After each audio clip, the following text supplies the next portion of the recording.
சிறகடிக்க ஆசை சரியில்ல. அடுத்த வர எபிசோட்ல மனோஜ் இருந்துட்டு விஜய் கிட்ட போயிட்டு, "அம்மா இதுக்கு மேல அவளோடலாம் என்னால சேர்ந்து வாழ முடியவே முடியாது. இப்பவே உங்க எல்லார் முன்னாடியும் இவ்ளோ பொய் சொல்லிக்கிட்டு இருக்கா. அவ கூட எப்படிம்மா என்னால வாழ முடியும்? சத்தியமா சொல்றேன் வாழவே முடியாது. அதனால எனக்கு எப்பாடுபட்டாவது டிவோர்ஸ் மட்டும் வாங்கி குடுத்துருங்க." அப்படின்னு சொல்லிட்டு மனோஜ் வந்து சொல்லிடுறாங்க. அதுக்கு அடுத்து தான் வந்து பார்த்தீங்கன்னா, நேரா லாயர பார்க்கறதுக்காக போறாங்க. நாளைக்கு கோர்ட்ல ஹியரிங் இருக்கு. கண்டிப்பா அந்த ரோகிணி சொல்றது எல்லாமே பொய்ன்னு சொல்லி நம்ம நிரூபிச்சுட்டா கண்டிப்பா டிவோர்ஸ் கிடைச்சிரும் அப்படின்ற மாதிரி சொல்லிடுறாங்க. அதுக்கு அடுத்ததான் வந்து பார்த்தீங்கன்னா கோர்ட்டுக்கு நம்ம ரோகிணி வராங்க.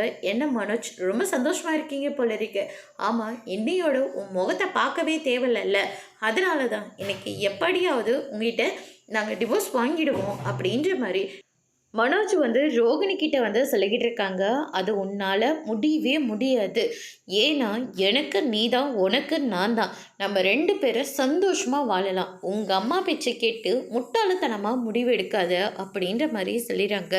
என்னடி கோர்ட் ஒன்று கூட பார்க்க மாட்டேன். அதுக்கப்புறம் நான் உன்னை கொன்னுட்டு ஜெயிலுக்கு கூட போயிடுவேன். உன்னை பார்க்கவே எங்களுக்கு அவ்வளோ அருவருப்பாக இருக்குது. பொய் சொன்னதுனால தான் உன்னை நாங்கள் வீட்டை விட்டே விரட்டி அடித்தோம். ஆனால் இப்போ கோர்ட்டுலேயும் வந்து அப்பட்டமாக பொய் சொல்லிக்கிட்டு இருக்க. உன்னால எப்படி நாங்கள் முழுசாக நம்பி மனோஜ் கூட வாழ வைக்க முடியும்?